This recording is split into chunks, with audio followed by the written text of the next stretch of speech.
স্বাগত ডিবিসি সংবাদে। আপনাদের সাথে আছি আমি সঙ্গীতা ইসলাম। এবার জানাবো খবরের বিস্তারিত। তিস্তার কুলহারা স্রোত আর ভাঙনের খেলা যেন নিত্যদিনের চিত্র। বর্ষা এলেই আতঙ্ক জেগে বসে নদী পাড়ের মানুষের মনে।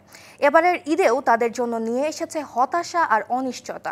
লালমনিরহাটের রাজপুরে তিস্তার ভয়াবহ ভাঙনে বিলীন হয়েছে একের পর এক বসতভিটা। এই মানুষগুলোর মুখে ঈদের দিনও জোটেনি এক মুঠো খাবার। এই দেখো নদীতে বাড়ি ঘর ধরে ভাঙি গেছে বাবা। বাবা আর কোনো আমার উপায় নাই বাবা, একেবারে শেষ আমি।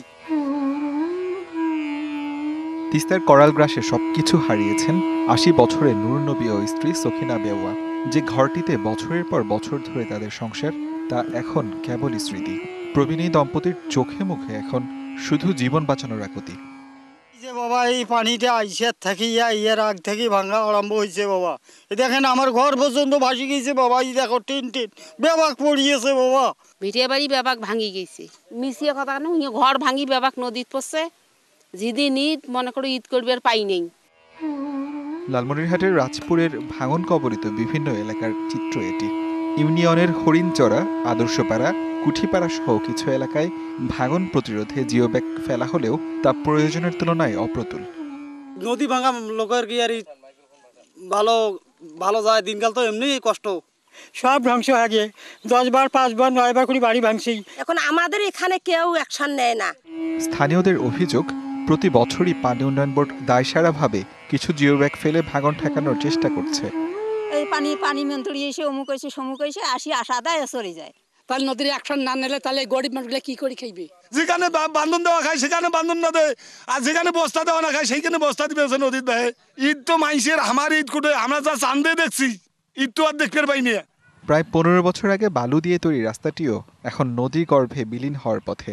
দ্রুত পদক্ষেপ না নিলে লালমনিরহাট সহ হাট বাজারে যাতায়াত বন্ধ হয়ে যাওয়ার শঙ্কা স্থানীয় জনপ্রতিনিধিদের। এখন মাত্র এই রাস্তা থেকে 20 ফিট মাত্র বাকি। হয়তো এই রাস্তাটুকু ভাঙিয়ে গেলে আমাদের এই জনদুর্ভোগের যে সৃষ্টি হবে, এটা বলার মতো আর কিছু না।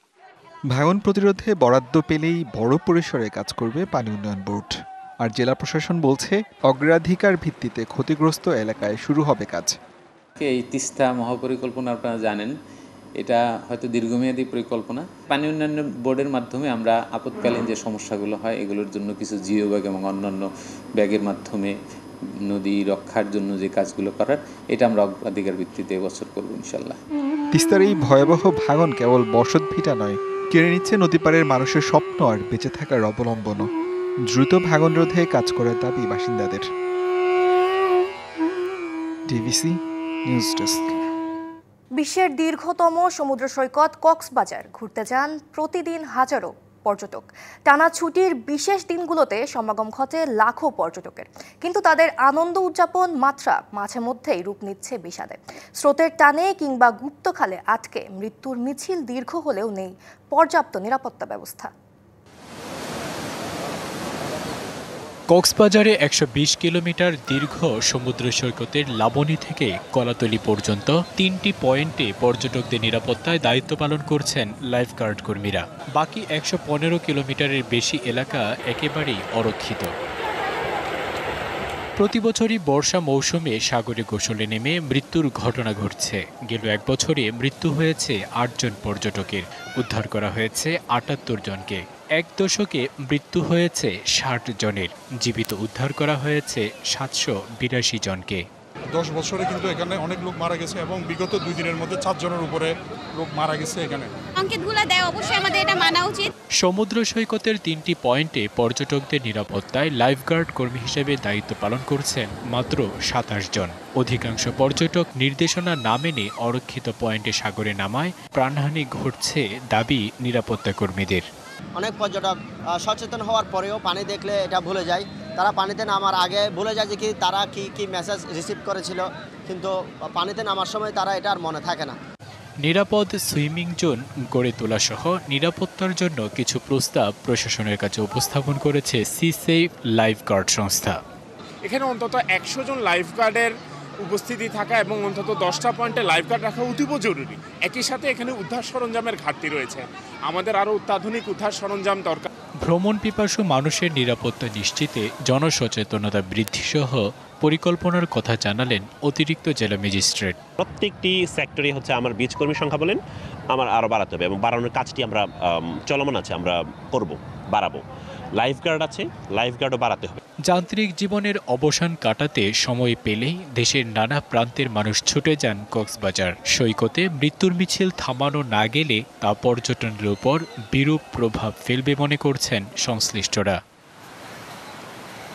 DBC news desk. নীলফামারীর কালীতলা থেকে নটখানা পর্যন্ত 7.5 কিলোমিটার বাইপাস সড়ক যেন এক মৃত্যুফাঁদ। প্রশস্ত কম হওয়ায় আর অপরিকল্পিত বাঁকের কারণে সড়কটিতে দুর্ঘটনা এখন নিত্য নৈমিত্তিক বিষয়।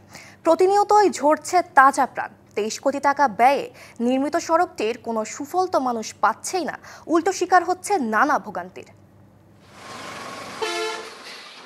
2020 সালে সৈয়দপুর ডোমরা মহাসড়কের অংশ হিসেবে নির্মাণ করা হয় 7.5 কিলোমিটার বাইপাস সড়ক।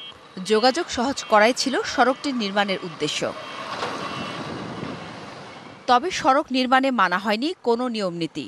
12 ফিটে 1 লেন হলেও পুরো সড়কটি 18 ফুট প্রশস্ত। কালীতলা থেকে নটখানা পর্যন্ত সড়কে বাঁক আছে 25টি। রাস্তা সরু হওয়ায় বড় কোনো গাড়ি ঘুরতে পারে না এসব বাঁক দিয়ে। ঘটে দুর্ঘটনা। এই 3টে জায়গার মধ্যে সরকার মরণে ফান করে দিয়েছে, এটা কোনো রাস্তা বানায় নিছে। ঝুঁকিপূর্ণতে আছি, ওগুলা একটা ঢোকার পর আর একটা পার হইতে পারে না। দোকানপাটে লাগে দেয়, আবার ওই গাছে লাগে দেয়, পোলে লাগে দেয়। পরিকল্পনার অভাবে প্রকল্পটির কোনো সুবিধায় পাওয়া যাচ্ছে না জানালেন সড়ক ব্যবহারকারীরা। এই বাগগুলো থাকার কারণে আমাদেরকে 20 থেকে 25 মিনিট টাইম লাগে। এর মধ্যে দেখা যায় অনেক ঝুঁকির মধ্যে পড়ি, কারণ আমাদের চাকার অনেক ড্যামেজ হয়, অনেক সময় চাকা বাস্টিং হয়ে যায়, লিক হয়ে যায়। তো সিঙ্গেল চাপা রাস্তা, একটা কাঠের গাড়ি চাপ দিয়ে হয়ে গেছে, গাড়ির একটু হয়েছে ক্ষতি। ঝুঁকি এড়াতে বাঁক সম্প্রসারণে জমি অধিগ্রহণের প্রক্রিয়া চলছে বলে জানান নির্বাহী প্রকৌশলী। যেহেতু শহরের মধ্যে এখানে ল্যান্ড অ্যাকুইজিশনও খুব ব্যয়বহুল কাজ, এই ল্যান্ড অ্যাকুইজিশন করে আমরা মধ্যমেয়াদী ব্যবস্থা হিসেবে সড়কের বাঁকগুলো সড়ক করতে পারি এবং সেই বিষয়ে আমরা মন্ত্রণালয়ে রিপোর্ট প্রদান করেছি।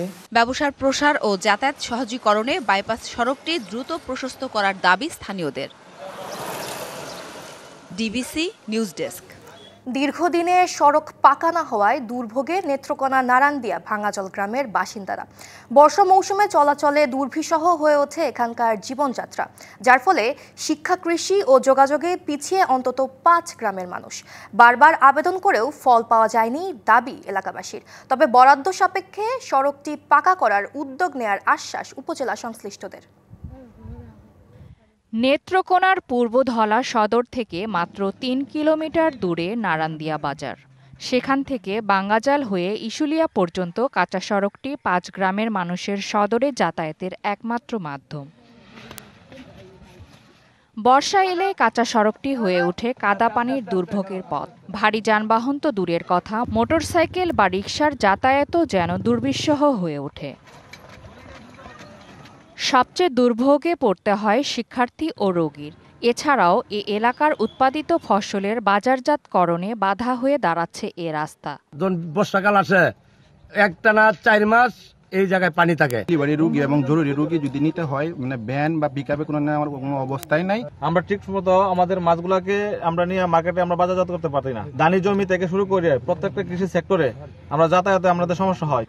বারবার আবেদন জানিয়েও কোনো পদক্ষেপ না নেওয়ার অভিযোগ গ্রামবাসীর। সড়কটি দ্রুত পাকা করার দাবি তাদের। এই রাস্তার জন্য আমরা অনেক আবেদন করছি, ঢাকা পর্যন্ত গেছি, পূর্বতলা গেছি, সবাইকে বলছি, কেউ আমরা রাস্তার জন্য কেউ মাথায় দেয় নাই। সড়কটি পাকা করতে এরই মধ্যে প্রস্তাবনা পাঠানো হয়েছে। বরাদ্দ সাপেক্ষে ব্যবস্থা নেয়ার আশ্বাস উপজেলা প্রকৌশলী বিভাগের। চলমান প্রকল্প এবং ভবিষ্যতে যে প্রকল্প আসবে 2 জায়গাতে আমরা প্রস্তাব দিয়ে রাখছি। আমরা অবগত আছি, আমাদের ঊর্ধ্বতন কর্তৃপক্ষ অবগত আছে। খুব শীঘ্রই এই কাজটা হয়ে যাবে বলে আমরা আশা করি। সড়কটি পাকা করে স্থানীয়দের দুর্ভোগ লাঘব করবে কর্তৃপক্ষ, এমনটাই প্রত্যাশা গ্রামবাসীর। DBC news desk. ঈদুল আজহার লম্বা ছুটি কাটিয়ে কর্মস্থলে ফিরছে মানুষ। এতে সড়ক ও রেলপথে কিছুটা চাপ লক্ষ্য করা গেছে। ফেরা মানুষের কথা জানাতে খুলনা রেল স্টেশন থেকে সরাসরি যুক্ত হচ্ছেন সহকর্মী আমিরুল ইসলাম। আমিরুল, সময় মতো ট্রেন ছাড়ছে কিনা আর ট্রেনে ঘরে ফেরা মানুষের চাপ কেমন দেখছেন জানাবেন? বলা যায় যে ট্রেনের যে ভ্রমণ সেটা আরামদায়ক ও নিরাপদ হওয়ার কারণে একেবারে বলা যায় আগঢোটা যাত্রীদের একেবারে কমতি নেই। যার কারণে যে ট্রেনের যে যাত্রীদের সে যে ভিড় বা প্রত্যাশা, সে প্রত্যাশার যে কমতি নাই, অনুরূপভাবে যে যথাসময় যে ট্রেন ছাড়া সেটা কিন্তু ছেড়েছে। খুলনা থেকে 4টি ট্রেন ঢাকায় আসা যাওয়া করেন, সকাল 6টায় একেবারে 6টাতেই ছেড়ে গেছেন 761 জন যাত্রী ঢাকার উদ্দেশ্যে ছেড়ে যান জাহানাবাদ এক্সপ্রেস। এখন কিন্তু দেখা যাচ্ছে যে আপনার যে চিত্রা যে এক্সপ্রেসটি, সেই ট্রেনটি কিন্তু 9টায় ছাড়ার কথা, যথাসময় প্লেস করা হয়েছে। ওয়াশে যাত্রীরাও উঠছেন এবং 9টার সময় যথাসময় ছেড়ে যাওয়ার বলে প্রত্যাশা করছে যাত্রীরা। এবং যাত্রীদের যে ভিড়, সে ভিড় যেমন সকল টিকিট যে ট্রেনের বিক্রি হয়েছে, অনুরূপভাবে এখন যে নির্ধারিত পরিমাণ রয়েছে যে অতিরিক্ত টিকিট বিক্রয়, সে ব্যবস্থা কিন্তু এখানে রাখা হয়েছে। আর কথা বলবো, যাত্রী রয়েছেন আসলে আজ ঈদের ভ্রমণ শেষে, যেমন ঈদের যাত্রা শেষে আপনার কর্মস্থলে ফিরছেন, ট্রেন ভ্রমণটা কেমন আছে? খুলনার বিশেষ করে গন্তব্যে পৌঁছানোর জন্য কোনো বিড়ম্বনা হচ্ছে না এবং কষ্ট হচ্ছে কিনা আপনাদের? না, বিড়ম্বনা হচ্ছে না, ভালো আছে, ভালো পরিবেশ ভালো আছে। ধন্যবাদ আপনাকে। আর কথা বলবো, এই যে ট্রেনে ভ্রমণ করছে, আর কি অবস্থা দেখছেন, কেমন? কোনো ট্রেন কি লেট ছাড়ছে নাকি যথাসময় ছাড়ছে কিনা? ভালো, খুবই ভালো চলতেছে। ধন্যবাদ আপনাকে। এবং এখানে যাত্রী যারা রয়েছে তারা কিন্তু বলছেন যে বিশেষ করে যে যথাসময় যে ট্রেনের অপেক্ষায় আছেন। আর কথা বলে কি যাত্রী বসে আছেন, আপনি তো ট্রেনের ব্যবস্থা কেমন দেখছে, বিশেষ করে কোনো ভোগান্তি হচ্ছে কিনা? না, আপাতত এরকম ভোগান্তি দেখতে পাচ্ছি না, মোটামুটি ভালোই আছে। আর আজকে যাচ্ছি, দেখি তারপর কি রকম হয় বোঝা যাবে। ধন্যবাদ আপনাকে। এবং যাত্রীদের যেমন বলছে, যেমন যে কোনো ভোগান্তি না, যাত্রীকে যথাসময় যে ট্রেন ছাড়ছে। এবং এখানটায় যে খুলনার যে 3টি রুটে বলা যায় যে ঢাকার যাত্রী সেবায় নিয়োজিত থাকেন, বিশেষ করে খুলনা নড়াইল, খুলনা কুষ্টিয়া এবং সিরাজগঞ্জ হয়ে 3টে রুটে যে 4টি ট্রেন সেবায় নিয়োজিত রয়েছে। সকাল 6টা শুরু হয়েছে যাত্রা এবং যথাসময় ছেড়ে গেছে, এবং চিত্রাও যথাসময় ছেড়েছে, যথাসময় গন্তব্যে পৌঁছে দেন, এমনটা যাত্রীদের প্রত্যাশা। এটা আছে সর্বশেষ অবস্থা। আমিরুল, ধন্যবাদ আপনাকে। দেশি মুরগির জাত উন্নয়ন করে সাড়া ফেলেছেন সাভারের বাংলাদেশ প্রাণী সম্পদ গবেষণা ইনস্টিটিউটের গবেষকরা। ডিমের উৎপাদন বৃদ্ধির পাশাপাশি বেড়েছে মুরগি ও ডিমের ওজন।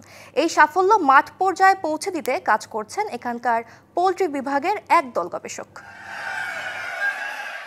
উন্নত জাতের এই দেশি মুরগিগুলো 2 মাসেই খাবার উপযুক্ত হচ্ছে, পাশাপাশি ডিম উৎপাদন বেড়েছে 3 গুণ। দেশি মুরগির এই জাত উন্নয়নে সফল হয়েছেন সাভারের বাংলাদেশ প্রাণী সম্পদ গবেষণা ইনস্টিটিউটের গবেষকরা।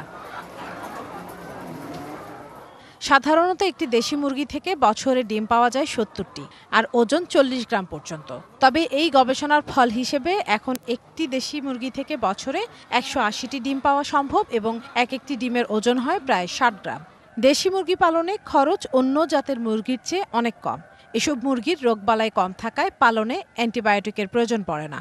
দেশি মুরগি একদম বলা যায় যে ডিজিজ রেজিস্ট্যান্স খুব হাই এবং এটা পরিবেশের সাথে খাপ খাওয়াতে পারে, ফলে ভ্যাকসিনেশন মেডিকেশনের খরচ অনেকটা কমে যায়। কমন, দেশি, হিলি ও গলাছিলা এই 3 ধরনের দেশি মুরগির জাত উন্নয়নের গবেষণায় দেশের 300 খামারে নিয়ে একটি প্রকল্পে সাফল্য পেয়েছেন গবেষকরা।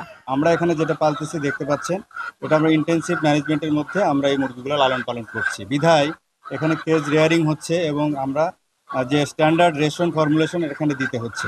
দামের দিক দিয়ে যদি খামারিরা সঠিক দামটা পায়, বাজার ব্যবস্থা সঠিক থাকে, তাহলে কিন্তু আমার খামারি ভাই ও বোনেরা এটা লালন পালন করে উপকৃত হবেন এবং লাভবান হবেন। দেশের বৃহৎ জনগোষ্ঠীর পুষ্টির নিরাপদ উৎস হিসেবে মাংস এবং ডিমের চাহিদা পূরণের পাশাপাশি খামারিদের আর্থিক উন্নয়নে সহায়ক হবে দেশি মুরগির এই উন্নত জাত, দাবি গবেষকদের। DBC news desk. ডিবিসি দেশের সংবাদ এই ছিল এখনকার মতো। ডিবিসি নিউজের সংবাদগুলো পড়তে ভিজিট করুন dbcnews.tv আর ভিজিট করুন ডিবিসি নিউজের ফেসবুক পেজ এবং ইউটিউব চ্যানেল। সঙ্গে থাকুন।